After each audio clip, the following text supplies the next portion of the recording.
Hey there, welcome to another of the Interaction Field series of live streams.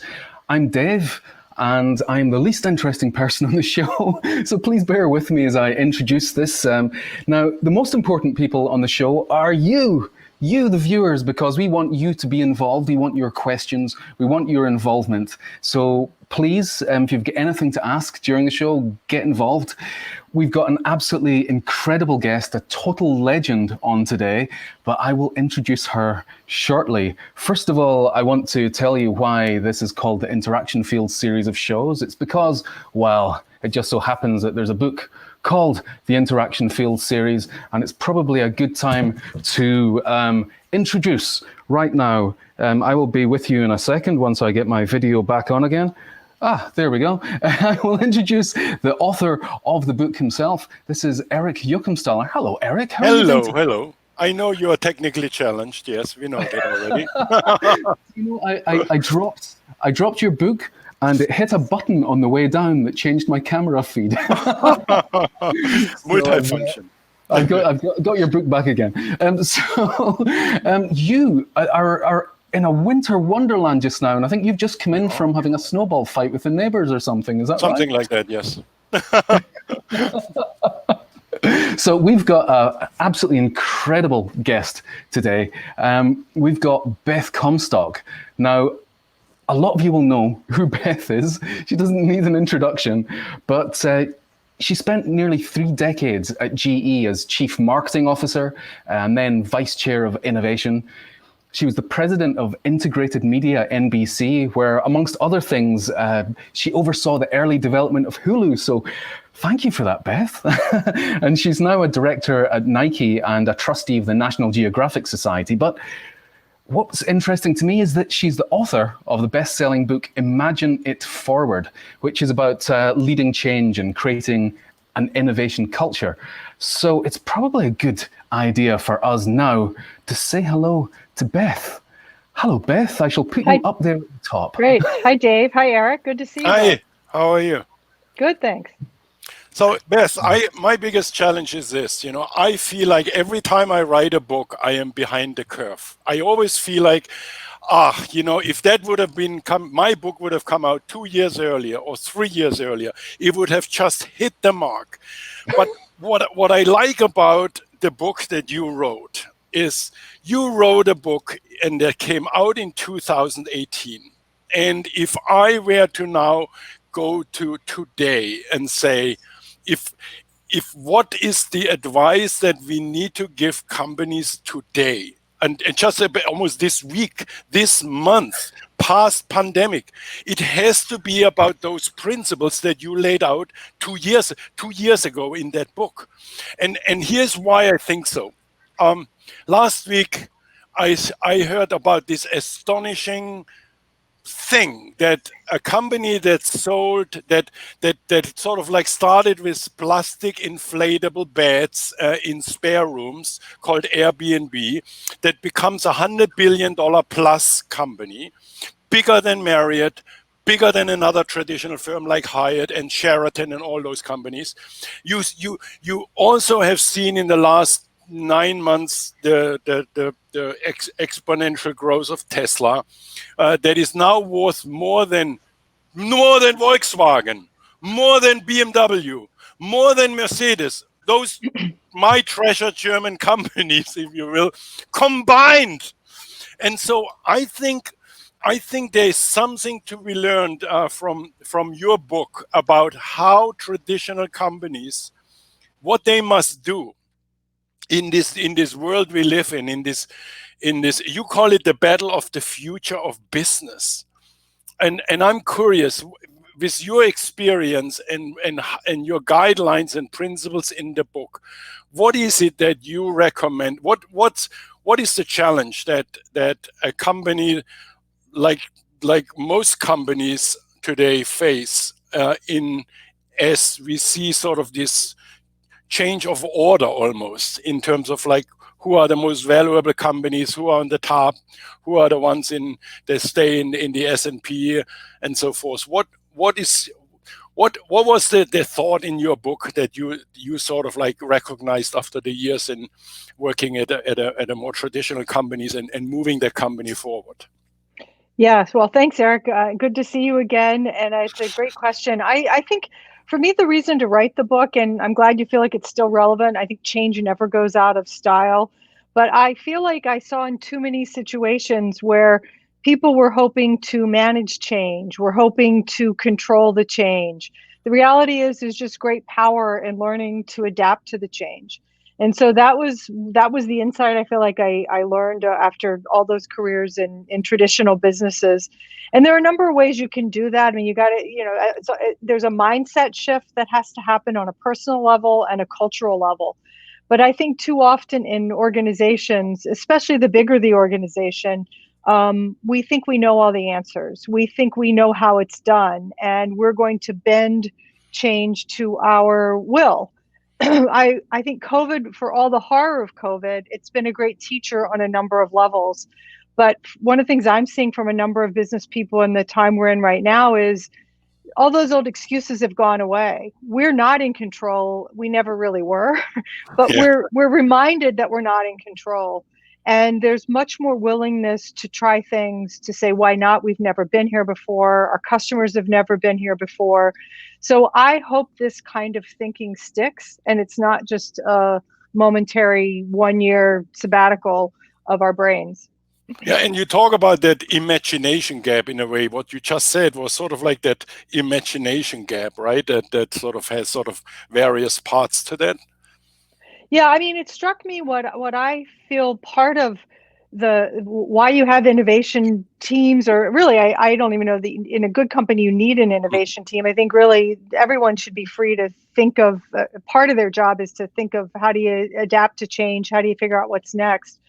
But what often happens in companies is you get this gap of imagination where you get so focused on the today and the process and optimizing the productivity. And don't get me wrong, you need those things. It's not like they're bad. It's just they become the only reason for business. And so tomorrow gets pushed off. There's always time for tomorrow, but there's not. And so we fail to imagine what could disrupt us. We fail to imagine a different way. We fail to imagine that a competitor is actually better than us, that customers may go somewhere else. And so we wake up one day and that gap is really big because we've just been about today and optimizing. So I think that's, to me, what I was trying to get at with this notion of a gap in imagination.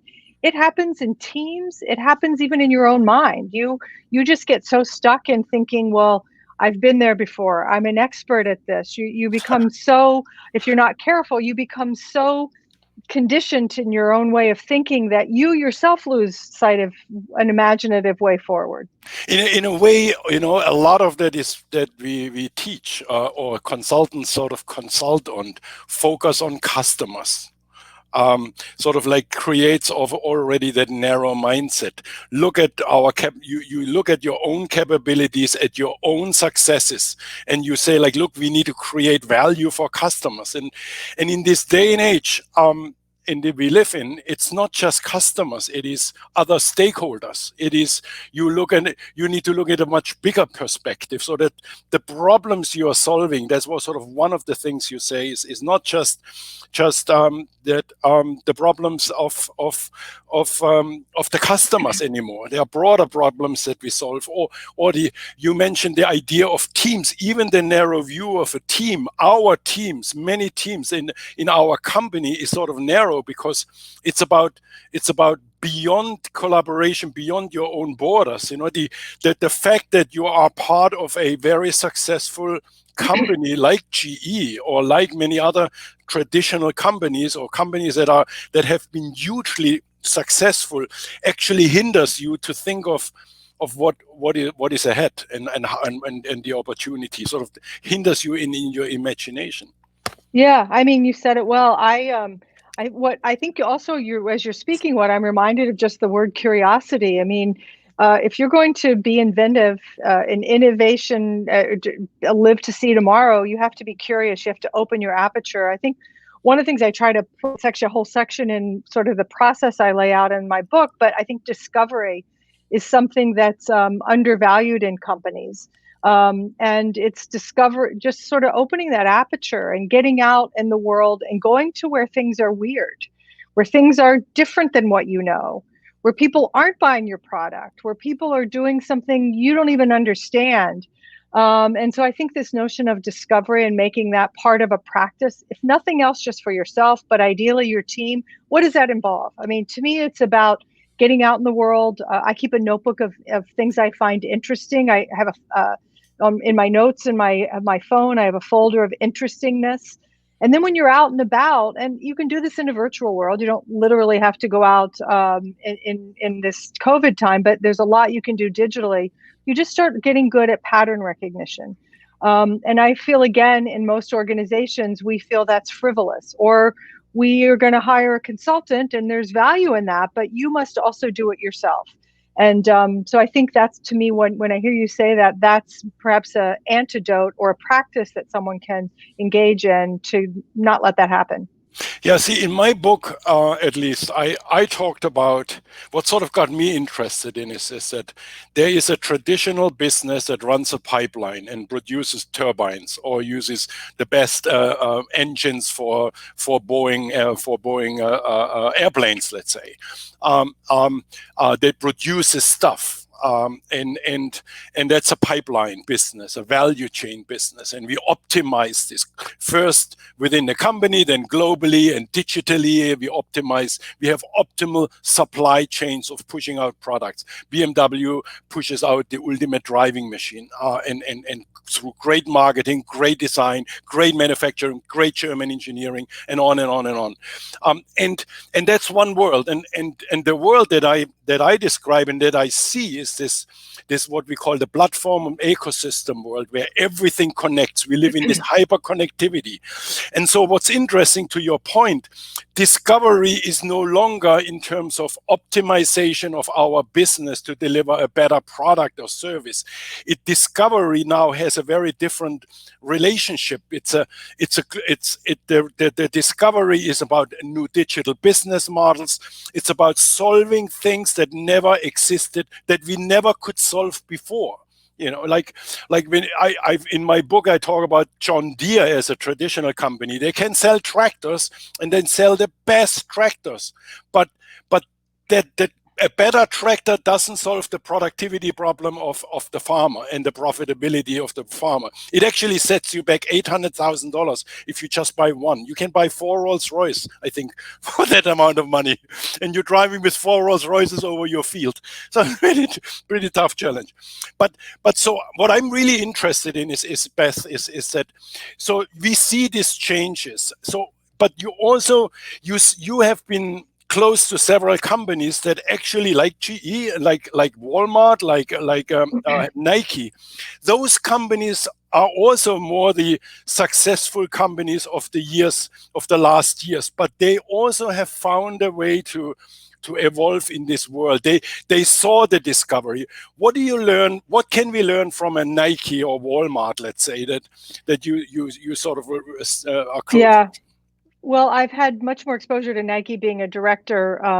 Walmart, I'm more of just a student of it, just watching them from afar. But I mean, a Nike, they are just constantly focused on listening to just really passionate about delivering for their customer and being ahead of their customer.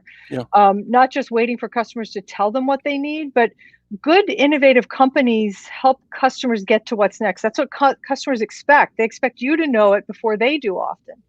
So I think Nike's been very good at that. And any company, if they falter, it's because they haven't listened to their stakeholders. They haven't listened to their constituents. And I've admired Walmart just because I have a soft spot for traditional companies that have to, I mean, you couldn't be a GE, a Nike, a Walmart and still be alive today without figuring out how to keep going. 130-year-old company in GE. I mean, Walmart's got to be 50 years old. Nike's 30.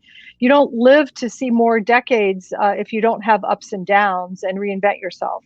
And what I love about Walmart right now is that in the face of Amazon, they've gone back to what are we good at? And they've also understood some of the changing dynamics of the marketplace. Painfully, we could argue. I mean, Walmart hasn't always gotten it right. but they keep trying. And sort of what's sort of interesting to me is that they are not just going back to what makes them successful.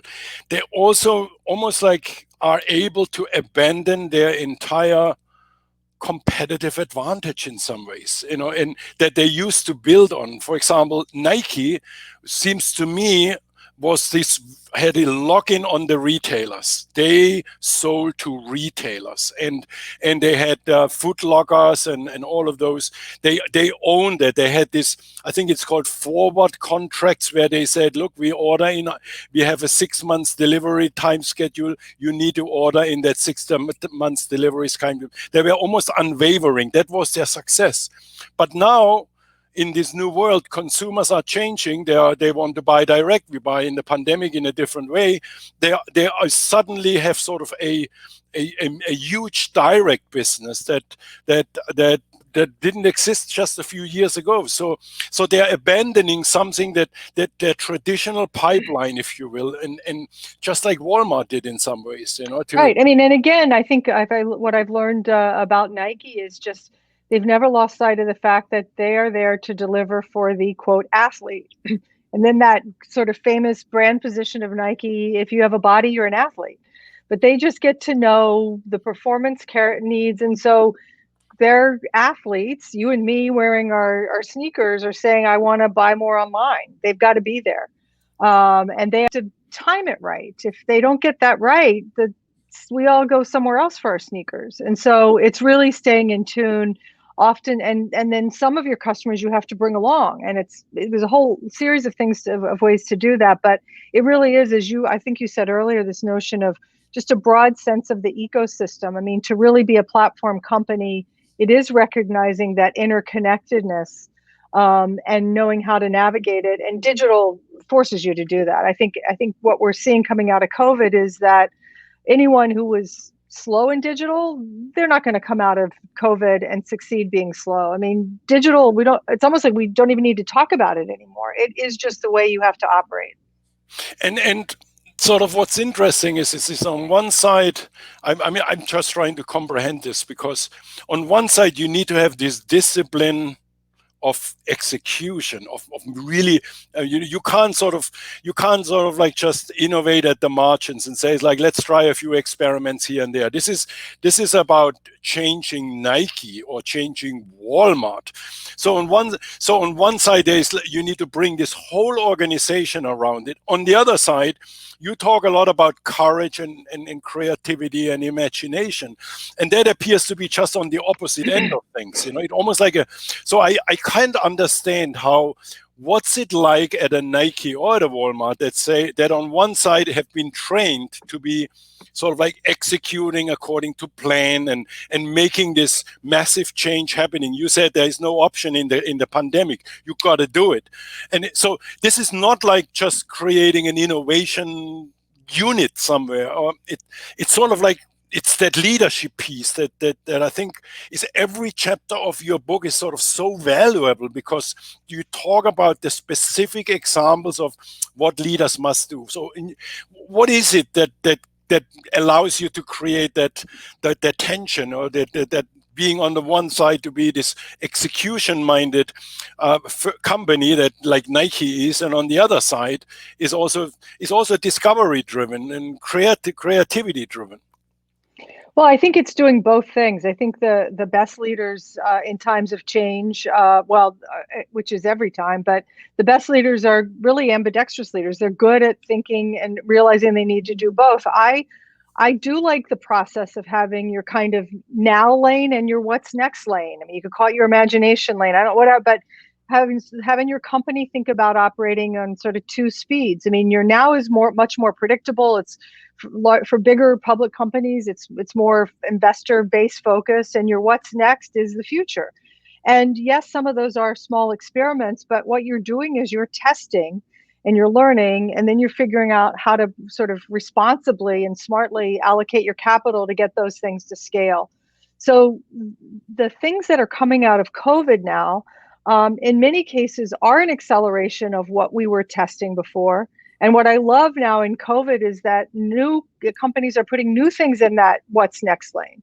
And we can look all around and see those examples. I mean, Eric, you and I are in New York City. I mean, just look even at restaurants and what restaurants have had to do to figure out new streams of revenue when they've been shut down, from boxes and, selling. For a while, they were selling flour out of the back door. I mean, different things. And some of those things are sticking and they're going to scale. I think it's the same for big companies. So that's what a good leader does. They understand that they must operate both ways. They have to allocate the time, the people, the money, but their leadership says that. It asks good questions. It says, what did we learn? How do we stop doing those things that aren't serving us anymore? How do we do more of this? And there's a courage in supporting something that maybe you're not exactly sure what the profitability model is, but there's a hunger and you want to take it to the next level. That takes courage. Yeah, it's interesting. So you have been for many years the CMO, and I'm curious what you, as a CMO, in a function as part of the leadership team, how can you? Are there some thoughts that you have for the chief marketing officer and says, how am I going to do that? Being at the board is a very different level. Being the CEO, running the business is a very different level. Is there some, what would you suggest somebody that is in charge of basically marketing and sales and communications? Well, the awakening that I went through, maybe this will be relevant, is just take your title very seriously. You are a marketer. That's about living in the market. So kind of get out of your spreadsheet, get out of your data models. Yes, you need those sometimes, but get out in the world. And it's about what we've been talking about, the discovery, the insights. One of the phrases or descriptions I really like that I came to embrace for myself and the marketers that we were sort of the outsiders inside. We had to constantly be the reality check of what's happening out there beyond our walls, but we had to translate it in a language that the culture would understand. I mean, there's nothing worse than coming into the culture and saying, look at what I found. And people are like, what? What are you talking about? That doesn't relate to us. So there's also a lot of time in working those insights into working with different groups to make it practical. So that's where I would start if I were working as a marketer in a company today. You know what I find interesting about your career, which sort of I followed it, obviously know each other for a long time. Right. And I always thought if you're PR marketing and you run all of that piece and took over from John Costello, if I remember, many, many years ago. And then you become the CMO and you become the voice, the outside voice to the inside. I liked it a lot. But in order for you to have that impact, you also sort of assumed different roles. You became in charge of innovation. You became the vice chair. So in some ways, you took that permission in some ways of being the outsider inside, and then but leverage that in order to really put an imprint on the various parts of the organization in some ways. So it isn't like you almost like imagined yourself forward in some ways. I did. I had to, and I didn't get an MBA. I didn't have a traditional marketing background. I kind of grew up sort of school of hard knocks. I mean, my degree was in biology, which I think helped me, but that's a whole other discussion. But yeah, and I think for me, where I was in the organizations where I was, what we were saying earlier, often what was happening beyond, I remember we'd have these big fights with sales. Honestly, in every company I've ever worked, marketing and sales always fight, but everybody fights functionally at some, which is crazy, but we would always fight over who owned the customer. And I would go back to that Peter Drucker quote, without a customer, there's no business. The whole business owns the customer. But what marketing could do, yes, sales, you own that customer relationship. But what marketing can do is we can tell you the things that the customer maybe can't even articulate. We can tell you where new customers are. We can tell you how the competitors have gotten the customer better than we have. And so we had to work our way through that. But that's what the outside perspective brought in that. It's just one example of how we approached it. Yeah, it is again going back to the title, imagining forward in some ways. Sales delivers on the value proposition, if you will, and on the customer expectations, and marketing can see beyond. You wrote about it beyond. Looking beyond beyond looking around the corner or something like that in the book I read. Yeah. So yeah, seeing around corners is part of it, and I think part of that is also a storytelling part. I mean, imagine it forward is the ability to say, here's a vision of what the future might look like. We don't know if it's going to happen this way. It's a hypothesis, but other people need to feel there's room for them in that and be part of that. And I just came to appreciate that storytelling and strategy were sisters or whatever. You couldn't have a good future vision without a strategy. And if you weren't able to tell people the why us, the what's the benefit, then who was going to follow you in it? And so those things started to click for me as I was navigating this world. I like that a lot, because the traditional way we think about this is we do some assessment, we benchmark some competitors, which does seem to be a little bit contrived these days, because you don't know who is your competitor really, and then you sort of like closing the gap. And I think what sort of interest, and you have an innovation gap, you have a cost gap, and by if you're in charge of marketing, if you're in charge of providing the outside, if you're the outside voice in the inside, your job is not to fill those gaps. Your job is to imagine almost forward in some ways, and that doesn't happen through the typical processes, your PowerPoint, your gap analysis the consultants provide you, let's say, and that's maybe useful. It is actually, and I think that there are these tools, and that's why I think your book is so important. Your tools in the book that says these, like storytelling, these are the ways you can communicate in the inside that future is in some ways, without sort of like, I think that's sort of what I find so interesting. Yeah, no, we're very aligned on that. Yeah, you just need to put your I know, my microphone, look at me. It's at this point where I cut in to say, Beth, there's been a whole bunch of questions in the comments here. Great. And I want to fire some of them at you just now. So one of them that I was particularly interested in, you talked earlier about saying that you've got a notebook, that you look for interesting stuff and you put it down in a notebook. I do exactly the same. And I think it's really important to just constantly be curious and have your eyes open. But Moody here is asking, what are the 3 most interesting things that Beth has in her interesting notebook? What's the stuff that you've seen recently that makes you go, boom, that's it? Yeah, that's a good one. I mean, I think we're all watching for cues about how work is going to emerge post-COVID. I don't know the answer to it, and I think out of that maybe is a lesson is that you have to plan for various different scenarios. So anyone who today is going to sit here and say, no, everybody's back to the office, or no, everybody's going to be remote working, it's probably planned for 3 of those scenarios. So I'm kind of watching that. I'm intrigued about that. I'm intrigued about the fact that everything's accelerating in COVID. I think to be an innovator right now, I mean, I would, there's a part of me that would love to go back to my old job in innovation and change at this time.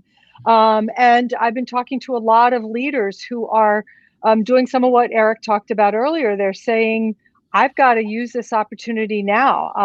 So I think I've talked to a couple of leaders recently who are just rethinking their whole organizational structure, how they recruit people, how they incent people, learning what they've learned in COVID, this idea of just not just teams, but innovation teams, special. So I think there's a whole relook at org structures and how, these are things more specific to work. Those would be a couple of them. I'm trying to think if there's any sort of crazy, I've been deep in I'm part of a writing group and doing some art. So I'm more thinking in those kinds of things, which probably aren't as relevant to business right now, or I've got to think about them. But anyway, Dave, those are a couple of answers. You know, what I really like about this is, I give people the question, is it's not about technology. I just read this article that says by a person I follow, Azim is his name, Azim Azar, out of London. And he said, all of those technologies are already here. We are already blessed with the technologies that we need in order to live in the post-pandemic world. And I like very much that the answer was not I'm following this technology or that technology, rather than looking at what it makes, what the implications it has for our business, and how we live and work. Yeah, the last thing I'd say is I do think this is something I've been doing, but I think we're just seeing this. I think just much more consciousness in general. There's a whole discussion about that. There's a lot more investment in psychedelics and things like that. But I'm really thinking about consciousness, about nature and our role. So I think you're going to see that be coming out of COVID, just a much more present, whether it's a product view, a community view, a personal responsibility. So that's something else I would add. Yeah, I think it's a really interesting thing. I think when we start to question the roles that employees play within organizations and the roles that organizations play within the lives of employees. And I think that there is an interesting balance here at the moment. As you're saying, any time of change is a time of opportunity, which I guess brings to the next question. When you said that you kind of would love to be back in an innovation role again. Well, not that much. I'm not so excited to go back into corporate politics, but yeah, in theory. But to be able to play with new ideas again. Yeah. And so Brian's asking, what do you think will be the future of global innovation centers? And I think maybe sort of global is the interesting word there. Yeah, I love that. I'd also love what Dave, you and Erich think about this, is why you've got such expertise here. Look, I think a center, to me, as a hub, is as long as it's about convening differences, I'm all for that. I think these structures of I'm on the innovation team, you can only do innovation in the innovation center or lab, I've actually never really been a fan of those because they keep ideas out as opposed to bring them together. So is there a way, and maybe COVID has allowed us this way, we've all created new ways of working, to open the aperture even more? So the center is a way of convening. That would be my thought. So it becomes more of meta. It becomes more of a concept as opposed to a physical structure. That being said, in some sciences, you need a physical structure. I don't know. I turn it. You all have a perspective, I'm sure. Yeah, but I actually think that's where we are going into. It's this, or you become maybe the innovation center's role changes to become an orchestrator, what you call convening. I love that. And the innovation will take place all over the place, not only even within your own company, beyond your own company. Obviously, open innovation is a well-known concept. But I think that the way the innovation centers can now assume this role of orchestrating never existed before, because we're all connected, the hyperconnectivity. So it isn't just about relationships with outside innovation firms or others. It is actually an incredible hub. But I think that many innovation centers, in my opinion, haven't assumed that role yet. They are still playing sort of like to what you say, we are innovating and the others are doing the mainstream business, let's say. And Erich, I would say to that, if I put myself back and oversaw some innovation centers, I think the question I would love to go back in time and ask myself is, who are we waiting to ask permission? Like anyone who runs an innovation center, like no one really probably don't need to ask permission to just start opening up and asking for other people for advice, creating other mechanisms to bring ideas in. Even just try that. I think it will get you to a different place. Mm-hmm. Now, we've got a question here from somebody you may have heard of, David Acker. Oh, for sure. How could you not have heard of David? So David says, fun to hear two authoritative voices on innovation. Well, I'm sorry, he's obviously not included you, Erich. My take is that disruptive innovation thinkers ignore brands' role to position and scale the new subcategory. What do you think? Erich, would you like to go first? No, I need to read the question. I was trying to read up. I trust what David says rather than what you say, David. So my David thinkers ignore brand's role in to position and scale the new subcategory. I actually think that there are just new words for what David, Arka, and I, and Beth has talked about in the past, namely brand. And what today people talk about framing, and they talk about purpose. But when you think about it, when you think about imagining forward, what you're thinking about it is, in another word, you're calling it. You're basically it's about framing, and it's about branding, and you are actually defining, if you will, a subcategory, because you're no longer talking about premium luxury cars. You're no longer talking about actually cars. You're talking about mobility. You're not talking about hotels and various forms of hotels. You're talking about enabling people. Actually, I think they call it meet strangers or something at Airbnb. So I think that we are fundamentally thinking about the brand and what you stand for, and most importantly how you connect in this new world. I think that to me is that the role of the brand is sort of central. We just use it different terms these days anymore, but it becomes actually more important, because as Beth said at the very beginning, that's where the drivetrain starts. That mindset. That internalization of what is that future. Yeah, I love the question, David, and obviously I think I can speak for myself, having learned so much from you and your books on branding in the course of my career. To me, brand is everything, but I'm biased. And why is it everything? Because it's your story. It's you're staking your claim in a very crowded, forget marketplace, your brain, the brains of the people you're trying to work with. It's crowded up there, and it's not getting any less crowded. So you're staking your claim, you're putting your flag, literally your flag, but it's a story. It says, why us? Where did we come from? Where are we going? Why do you want to go with us on this journey? And to what I said earlier, to me, that's also your strategy. And so I used to get very frustrated that the teams that would think brand is what you do at the end. It's, kind of like, okay, we got this great strategy, this product, now we need a brand. Yep. Well, no. What's your story? Why do you have a story that's giving you a product? And so I think it's a really, I hope most people would be reading David's books and be asking that question as they go forward. Especially the book that I co-wrote with David Arka. Exactly, true. But in the new book there, I write about John Deere, and we know John Deere, and we celebrate John Deere for this amazing company, a $30 billion agriculture company, and so forth, and with great products. But they changed from this, our product and our quality to serving those close to the land. And I like that so much because it's not about a product, it's about serving those close to the land. It's not just the farmer, it's an entire shared value creation with everybody who is close to the land, the families and so forth, and those close to the land, food and things like that. So I think that they the way they frame the business, they create a subcategory really about how to increase the productivity of the farm or the profitability per acre in some ways, and they do that. And of course the tractor is and the combine is important, but there are many other pieces to that, and I think we evolve in that, and I think that lends to what we just talked about, to a very different story about how the role of John Deere in the larger food system, in solving larger questions, creating shared value, as I write in the book, than just we have the best machines. And John Deere actually started there.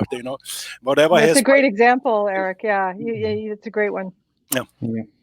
So we've got one final question here that's just come in the last few seconds from John Stammel, and he's asking, wouldn't over-focus on brands or branding force looking back to past successes in innovation rather than reinvention, which requires focus only on a solution to a problem?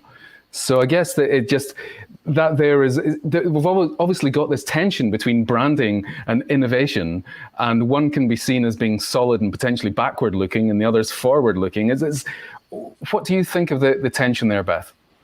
John, that's such a good question. And one, I think, Dave, you pulled out, it is about the tension. I mean, that again is part of your job as a strategist, an innovator, a marketer, whatever role you are navigating that tension. I do think the past holds too many brands down, but it's also the reason to believe. I mean, the past could be you're getting away from that past. The John Deere story is a good one. They returned to what they always knew, but they shed parts of that past that held them down. So I think you do have to constantly work through that tension.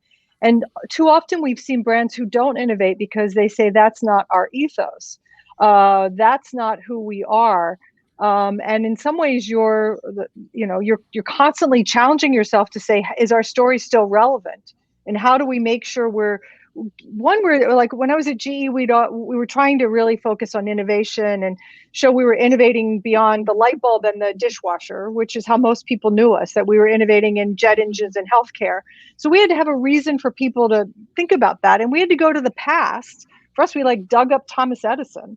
I mean, we went way past to just say, hey, this company born from this guy you may have heard of, that's hopefully a reason to believe now we're like the jet engine company, we're the healthcare company, and we're not just stuck in the light bulb company. Not that there was anything wrong with that, but that was a tension we had to really navigate. We almost at one point walked totally away from anything having to do with the past, and it was scary because people were like, well, why should I count on you? What reason do I have to believe you're going to do that? So for brands that are fortunate to have a past, find a way to help it propel you. For brands that are starting out today, they're just starting today. I like founder stories. I like stories that maybe what inspired the founder. I'm starting a healthcare company because my mother died of breast cancer. Oh my gosh, I know you're passionate. So I think that helps you in some ways get started. I think that I've worked with David Arca for a long, long time, and I know one thing that he used to say over and again. He says, there is nothing more wasteful than to communicate an empty promise. It's such a great saying. Isn't it? And I like this so much because when you think about it of branding, imagine it forward, but then also think backward in some ways. Start there on this one, imagine it forward, and then